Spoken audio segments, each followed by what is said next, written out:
everybody. Can you hear me okay? Awesome, okay.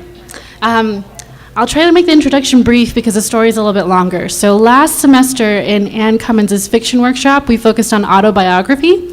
So I started to write stories based on tales that my family would tell me from the Philippines. So the one I'm going to read for you tonight is set in the 50s in the Philippines, and there's a little bit of, there's a mythical creature in it, as well as spiders. So the story is called Night Hunting. We heard that the Veracruz brothers down the road had found a new spider, gray and as big as a small stone. So Gene took up his matchbox, and we booked it through the cornfields to the end of our property in the beginning of theirs. Is that all? Ed said, when he saw the hairy spider huddling in a corner of their glass jar. He's nothing special. He'll kill whatever you put in front of him, said the older Veracruz boy. He'll have to do it 9 times, Ed replied. We brought everything we've got. The younger Veracruz looked uneasy, but his brother shrugged. Fine. How about 10 cents for every one of your spiders our spider kills? They only ask for 5 at school, I whispered to Ed. He could get almost a peso out of us. Don't be a wimp, he hissed back. He said to the brothers, if your spider dies, we get 50 cents. We got a grim nod in return. Deal. Ed and the Veracruz boys shook, and I went looking for a good stick. When I came back, Gene and Ed had decided our lineup. We'll start with the green spider, Gene told me. See what we're up against. We'll save the best ones for last. What did you find? Ed asked, and he nodded in satisfaction when I handed over the stick. A good width for our fighters, a bad width for theirs. Gene started tapping the matchbox, easing the inner box out of the outer casing, and Ed lowered his head over the stick and spat once. Across from us, I heard the older Veracruz brothers spit 3 times. The bigger the spider, the more water it needed. I didn't like being reminded. I looked at Ed. If we lose, we'll make up the money, he said dismissively, watching Gene shake the green spider onto the stick. Couldn't we cut our losses after 2 spiders? He looked me square in the eye, glasses flashing. We could, but we won't. Man up, Eno. I looked at Gene, but he was the youngest and wouldn't say anything. Ed turned carefully, stick in hand, as the pale green spider drank. Maybe it was a trick of the glass jar, but the gray spider looked bigger out in the open. We watched as Ed brought the end of his stick against theirs, watched as our green spider reared on its back legs, ready for a fight. But the gray spider's legs were twice as long, its body twice as heavy, and it held our fighter's attacks at bay from a distance as it lifted its lower end and began to seep webbing. It wasn't half a minute before our flash of green was lost in spools of web and the spinning of gray legs. You lose, the oldest Veracruz brother said after the last match. Our matchbox was empty, and the glass jar held 9 tightly wound balls of dead spider in addition to the gray. I only hoped it got fat off its winnings and couldn't fight anymore. Pay up. I dug into my pocket reluctantly and handed over the 90 cents. It had taken us weeks to make that money. Maraming salamat, they sneered, and ran off down their cabbage fields laughing. I thought I saw some big webs in the meadow past the fields, Gene said to nobody. I'm going to go recoup. He left us, and I turned back to the house without waiting for Ed. With his longer legs, he caught up to me easily, past me so that he was in the lead. It's probably better we're out of the fights for a while, he said, sticking his hands in his pockets. Betting at school isn't allowed. We would have gotten caught soon. You didn't think so yesterday, I said. Maybe I did, and I just never said. I shook my head at the dirt underfoot, kicked at loose stones. Yeah, sure. Hey, I'm older than you. I know how to think things through, and I can change my mind if I want. Go on then, I said, waving my hand at him. Change your mind all you want, but we're broke now. How are you going to fix that?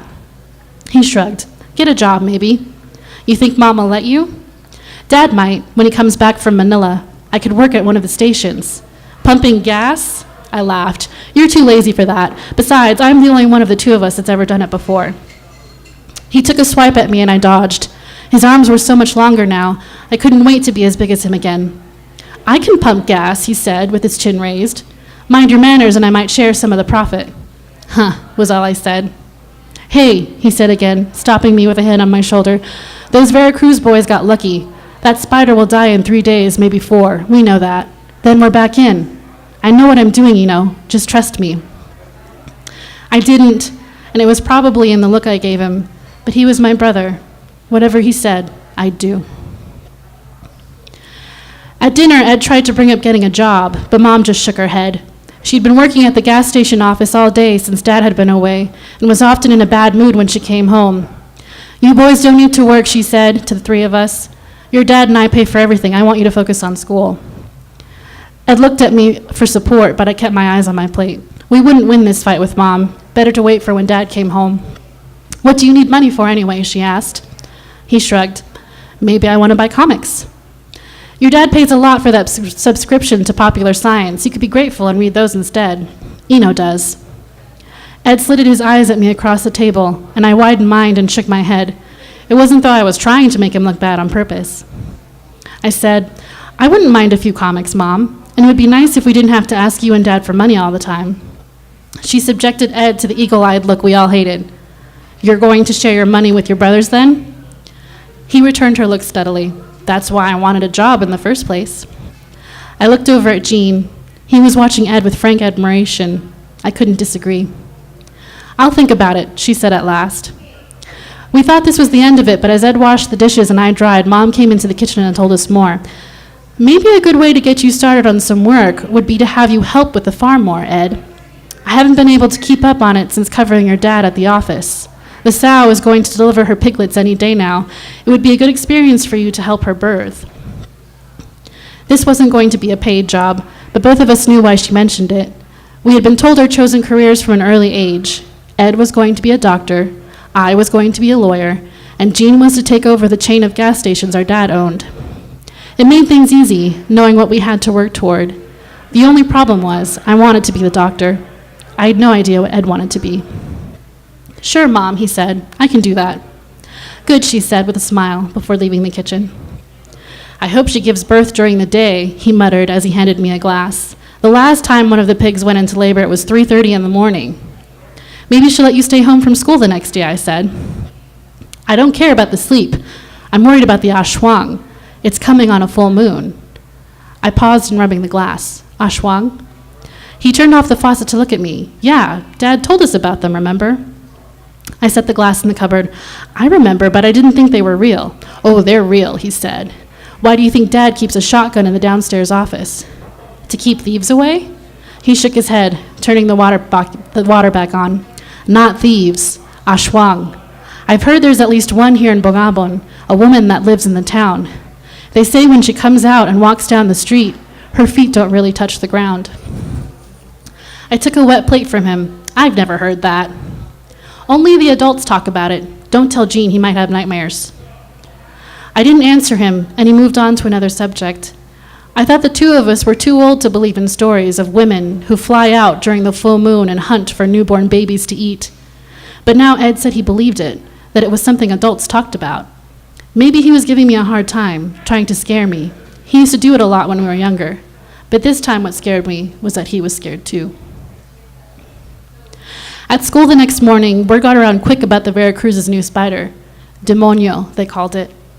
The matches were always held after school behind the boys' restroom and the dry irrigation ditch that ran alongside the Franciscan Friars' onion fields. I wasn't interested in watching the matchups today, though. I'd seen enough carnage the day before. So I walked home without Ed and Jean, thinking I could have the house to myself for a while. But the early afternoon heat slowed me down. After a mile, I had to stop in the shade outside the Sari Sari store and cool off. I didn't have any money to buy the brightly colored bags of snacks hanging from white metal clips that bordered the storefront. But I admired their arrangement, the neatly stacked detergent boxes in an alternating orange and blue, the green plastic crates of calamansi juice. The storekeeper behind the counter smiled at me. "Anong kailangan mo?" "Nothing," I said. "Thanks." She sucked in her breath suddenly, her smile vanishing, and I turned to look at what she saw. A woman was crossing the street towards us. She was tall, with long legs and even, white skin. Her hair was black, kind of wild and uncombed, but her clothes were neat, her face made up. She was pretty. If Ed were here, he would have whistled. "Marlboros, please," she said to the storekeeper in a low, raspy voice. The storekeeper rung her up without speaking. The woman caught me staring and smiled. "Want a smoke?" I shook my head, speechless, as the storekeeper scowled. The woman's smile widened as she gathered her change. "I knew you looked like a good kid. I hope you grow up to be a good man." Maraming salamat, she told the storekeeper, before smiling at me again and walking down the street. I wish you would buy her cigarettes somewhere else, said the storekeeper, as she came around the counter to watch the woman walk away. Who is she? I asked. She's new to the town, moved into that old house in the middle of the Montmoyer's rice fields. The abandoned house? She nodded. She lives out there all alone. No husband, no family. It's no wonder why they say things about her. Things like what? She turned back to reclaim her station behind the counter. That when there's a full moon out, the lights in her house are always dark. That when she walks down the street, her feet don't really touch the ground. I felt a prickly, cold feeling in my chest. Ashwang. I turned around numb and walked away without saying goodbye. Those stories they were telling in the town, had they really meant her? I tried to remember if I'd noticed anything about how she walked, but I couldn't. When Ed and Jean came home, they showed me the 10 cents they had made betting on the gray spider. Only 2 boys were stupid enough to bet against it, Ed said, as he threw his school bag down and collapsed on the cool wooden floor. But we made something. They weren't stupid, really, put in Jean, sitting at the dining table to start his homework. We were just convincing. I waited until I was sure Jean had tuned us out before lowering myself to the floor and whispering to Ed, I saw her. His arm was over his eyes. Saw who? He asked, bored. The woman you told me about, the Ashwang. He raised his head from the floor. What did she look like? She was pretty, had long black hair, was tall. How did you know it was her? Did you see how she walked? I shook my head. The lady at the sari store told me. He let out one loud ha before lowering his head to the floor again. She's an old gossip. I don't believe it. You weren't there. She's strange. I'll show you next time. She goes there to get cigarettes. After a gusty sigh, Ed got up from the floor and patted in his socks over to the record player. You do that, he said absently, as he pulled the needle over the black vinyl and Beatles music wound through the room. That night after dinner, I went downstairs to the office where Mom was working late. When she saw me standing in the doorway, she abandoned the adding machine and came over to feel my forehead. What's wrong, Eno? Are you not feeling well? Mom, when's Dad coming home? Not for another week, Anak. Why? I didn't say anything right away because I didn't want her to laugh, so she pulled me over to a metal desk chair to sit. Why, Eno? Ed said the Ashwang might come if the sow gives birth to her piglets during the full moon. She lowered onto her knees beside me, the muscles in her face taut. It's possible, but we don't know when the sow will go into labor. Then they do exist? She put a calming hand on my arm. Yes, with all the births we have in the barn, we've seen them, your dad and I. I thought they were just a story. They are to some. The people in the city don't believe in the stories. What will happen if the sow does give birth during the full moon before Dad gets home? She sighed. We'll have to manage as best as we can. It's why I asked Ed for his help. I'm glad he knows what we're up against. She walked me back upstairs to the room I shared with Jean. He was already asleep in the top bunk, mouth open, limbs thrown out in every direction. If there were evil things in this world, they didn't bother him. I turned off the light and lay in the bottom bunk, listening to the corn sway in the breeze outside our open window. It didn't seem like any harm could come to us during the day, so I decided to look for the woman again tomorrow after school. If I watched her movements, observed her, maybe I could figure out a way to keep her away from us once the full moon rose. And then we're going to skip forward a little bit. There's a short interlude where Eno follows the mysterious woman around town to figure out if she's really the demon or not. But we're going to skip that and get right to the climax. That night, I had strange dreams. My dad came home from Manila with a large parcel wrapped in brown paper and twine. A human-sized, pale green spider was sitting at our dining table reading the newspaper and turned to look at me when I came out of my bedroom. I brought something home for you, my dad said, as I walked up to him. Behind me, the spider got up from his chair and walked over on his 8 legs to see. I pulled the ends of the twine until it slipped to the floor and the brown paper crinkled apart. I lifted the edges, felt the waxy underside before looking down. It was a pair of wings. They were black, but shone a dull brown in the light when my dad turned to let me touch them. The spider pointed with a hairy green foreleg, primaries on the end, secondaries tucked under the coverts. These wings were made for taking off fast and flying long distances. The feathers were supple to the touch, thin fibers close together to make one shape. Black, my dad said, for night hunting. I jerked awake. Ed, the call came again. It was my mom's voice coming through the open bedroom window. I rolled to the edge of my bed and onto my feet. Above me, Jean was snoring, one arm dangling over the wooden railing of the top bunk. I called down through the screen. "What is it, Mom?" "Eno, get down here quick. The sow is giving birth." Immediately, I turned and groped for a pair of pants. I thought of going next door and shaking Ed awake, but I couldn't wait for him to get up. So I ran past his room, down the stairs to the back door, and jammed my feet into a pair of chinelas. They were too big and slipped treacherously forward and back under me as I ran across the backyard to the barn. The moon was full, swollen and round like the pink sow's belly. "I'm here," I gasped, skidding to a halt. My mom was sitting on a low three-legged stool before the sow who lay on her side. "I called for help," she told me, "but until they get here, I can't leave her. She could roll over and suffocate the piglets." "What should I do?" "Go to the office," she said, "and get your dad's gun. I loaded it this afternoon." I stared at her frozen. "Go, Eno." I jumped, then ran back across the yard to the back door of the house and down the hall to the office. Moonlight seeped past the edges of the window curtains, but that didn't matter. I knew the shape of a shotgun in my hands. As I ran back to the open front of the barn, I began to wish that I had woken Ed. He was the oldest, the tallest, the strongest. He should be the one standing guard with the butt of a shotgun against his shoulder. It should be his cheek resting against the stock, his eye along the barrel. "Their wings are black," my mom called from inside the barn. "You'll hear them before you see them." I stood just under the barn's galvanized iron roof and waited. A breeze started up, moving from one side of the yard to the other, and I lifted my cheek from the shotgun suspiciously. From behind me, I heard my mom call, "The piglets are coming." I pulled awkwardly on the shotgun pump, felt the chamber load. Something soft scraped against the barn's iron roof. I stepped out from under it and looked up, but there was nothing, just the boughs of the mangat tree. Another breeze rose up from one end of the yard to the other, shadows shifting across the ground. I could feel a cold sweat breaking across my neck and shoulders. Tick, tick, tick, tick, went the iron roof of the barn, a sound like the metal adjusting in the heat, but no familiar sound like that made me flush hot in fear. I shot into the air above the barn. Immediately, the iron roof bucked, mad scrambling somewhere above with the frantic scratching of fingernails. I followed the sound from the left side of the barn to the right, breathing hard, and pumped the shotgun again, this time a spent shell kicking from the chamber.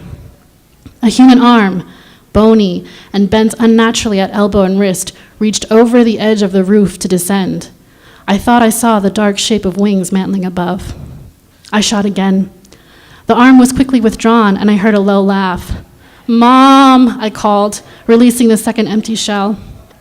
I heard the laugh again, and the ashwang pushed itself up from its crouch on the roof so that I could see the shape of its head and shoulders silhouetted against the full moon. A third shot, but I missed, the dark shape dodging. I pumped and pulled the trigger a fourth time, but the shotgun was spent. Above me, dark wings unfurled to their full width as the ashwang readied to swoop down. A fourth shot rang out from somewhere behind me, and the creature recoiled with a wail. It fell back against the iron roof as more shots rang out, then scrabbled to the back of the barn where it crashed into the cornfield below. I ran around the front of the barn just in time to see it flying away, the shape of a woman with black wings pumping at her back. "Good," said the shooter, coming up beside me.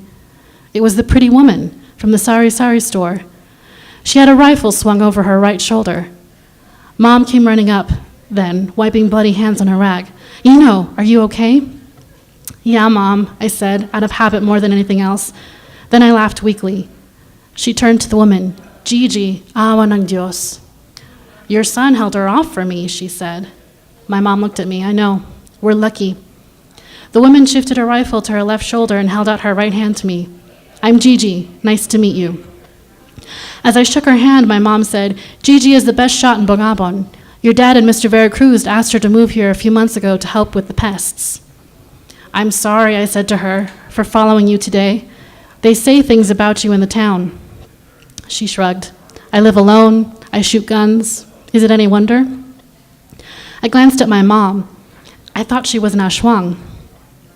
"If there was an ashwang living near the town, you'd never see her out hunting at night," Gigi said. "Why not?" "Because they never attack their neighbors. It would give them away." Gigi nodded to the south. She was from far away, Capiz maybe. She was bolder than some others I've seen too. Must have been young. This information was interesting, but now that the whole thing was over, my arms and legs felt really weak. "Thank you so much for coming," Mom said to Gigi. "We're in your debt. Call me anytime. I'll see you around, you know." I handed the shotgun to my mom, said goodbye again to Gigi, and went back inside. Ed's door was open when I got upstairs. He and Jean were waiting for me when I got to our room. For a minute, we looked at each other in silence. Finally, I asked, "What did you see?"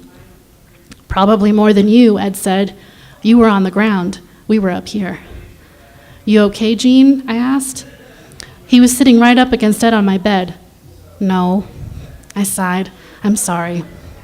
"Boys." We turned to look at our mom in the doorway. "Eno's tired. Let him rest, won't you? Jean, come with me to my room." He obeyed, and Ed got up from my bed to let me lie down. "Good for you," he said to me as I closed my eyes. "It'll be your turn next," I murmured. "Or not," he said. "You're the brave one." If I looked as tired as I felt, he probably didn't think I would remember he said it the next morning. But I did. I remembered it for a long time.